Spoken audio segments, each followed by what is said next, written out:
You hear people say main character energy, be that main character in your life, but do we really know what it means to be a main character? Do we acknowledge all that main characters go through to be lauded as this protagonist that gives them prominence, in any given story? That's what we're going to talk about today. Hello, everybody. If you're new here, my name is Jessie, and on this channel, we talk about what it looks like to choose a life that you actually want and what it takes to get there. We talk about the importance of diversifying your options in life so you're not running yourself into the ground at work.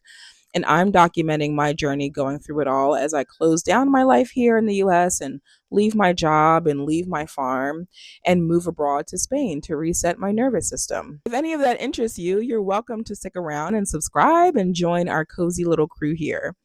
So previously, we chatted about the utility of conflict in stories and the role that it plays in driving the plot forward, enhancing the satisfaction of the eventual resolution. And as a recap, the inciting incident of a story comes after the setting has been established. Key characters have been introduced, the vibe has been set. So by this time, we know our protagonists, we know what their life looks like, who they surround themselves with, where they are, tidbits about their personality and their mindset. And the inciting incident is like the first introduction of a conflict or tension into a storyline. It disrupts the baseline, troubles or wounds the protagonist with whom we've just built a little bit of trust, and also gets us on the edge of our seats with anticipation. The utility of this tension is that it drives the plot of the storyline, since without it, people are usually like, oh my gosh, this movie is so boring. This book is so boring. When is it going to pick up, right? What do you mean by pick up? The conflict? Yeah, okay. We love it. But now I want to zoom out to the full picture and discuss who the conflict is actually transforming and how the character's journey is tailored so we can get an understanding of what being a main character and living an interesting life actually entails. Okay, so first, there are three main types of character arcs. And if you're unfamiliar with a character arc, it's simply like the inner journey or personal growth or emotional change of a person from the beginning to the end of a story. It shows like how their beliefs or their habits or their worldview evolve because of the challenges that they face.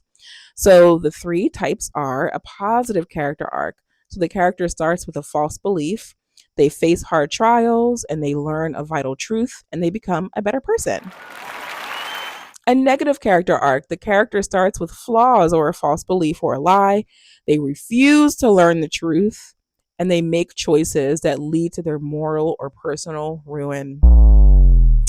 In a flat character arc, the character does not change internally. Instead, they stay strong in their beliefs and change the world or other people around them. So, yeah, let's walk through some examples of this. So, a simple example of a positive character arc is the Grinch. He begins the story bitter and convinced that Christmas is meaningless. And through his experiences in Whoville, he discovers he was wrong. His heart changes and he returns a different person. Conflict exposes a lie and transformed him into someone better. And on the other hand, Skywalker follows a negative character arc. He starts as a heroic Jedi, but fear of losing the people he loves drives him to embrace the dark side. And instead of allowing conflict to refine him, he lets it consume him, becoming Darth Vader in the process. And then there's a flat character arc. Wonder Woman doesn't change her core beliefs, the world around her changes. She enters the story believing love can overcome evil, faces every reason to abandon that belief, yet she holds on to it. Rather than being transformed herself, she becomes the catalyst for everyone else's transformation. So we can see that each character archetype explores how conflict drives a different direction or a different substance of the story. Each challenges and like reveals internal belief systems or like susceptibility of external forces or catalysts in good or bad directions. And it shows how this dance leads to some sort of transformation, like newness by fire, if you will. And I think that's what finally clicked for me in the past year. Like I kept trying to build a life where nothing was like uncertain and like nothing was uncomfortable, nothing disrupted my plans. But in doing that, I was also trying to avoid the very things that create transformation in the first place. I wanted the character development without the character arc. And that is so common. Like in our lives, conflict is evaded, it's uncomfortable, it's draining, it's stressful. It can cause like deep sorrow or depression. Like we don't allow the mystery that like act 2 provides us to lead us into act 3. And instead we just like cycle between the first and second act for like years and years. But like more than seeing the value in conflict itself is understanding the transformation that it feeds. Like without conflict, there's no character arc. There's no old self giving way to a new one. There is only a plot that never leaves the first act. And if we refuse every invitation that inciting incidents in our lives offer us, like there will be no transformation, like nothing to resolve, no character arc journey to reflect on, nothing juicy to bite our teeth into.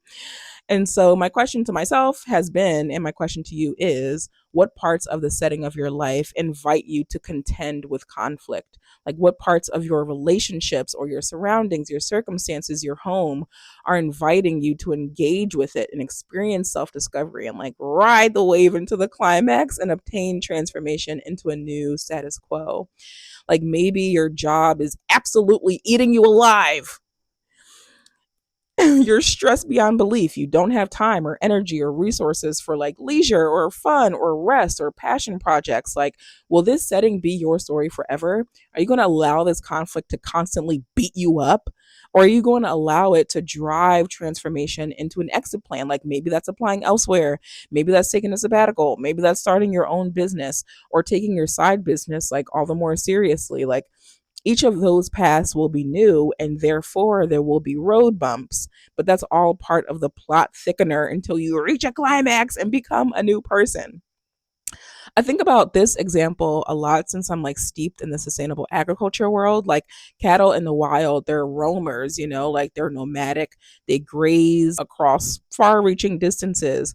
And one may think, like, yeah, that's just simply because it's their nature. Yeah, but it's their nature because there's danger in staying in the same place for too long. Like predators like wolves or lions make it their nature to graze far and wide distances.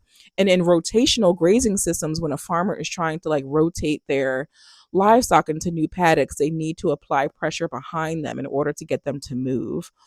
And the moral of like this story is that main characters are resilient. Like they're not just conceited, they're adventurous and they're not simply like self centered, you know?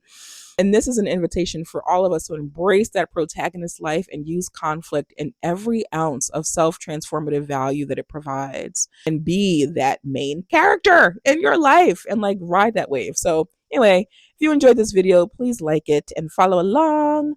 And I will see you all tomorrow in the next video in this daily YouTube posting journey. Thanks for watching, guys. Bye.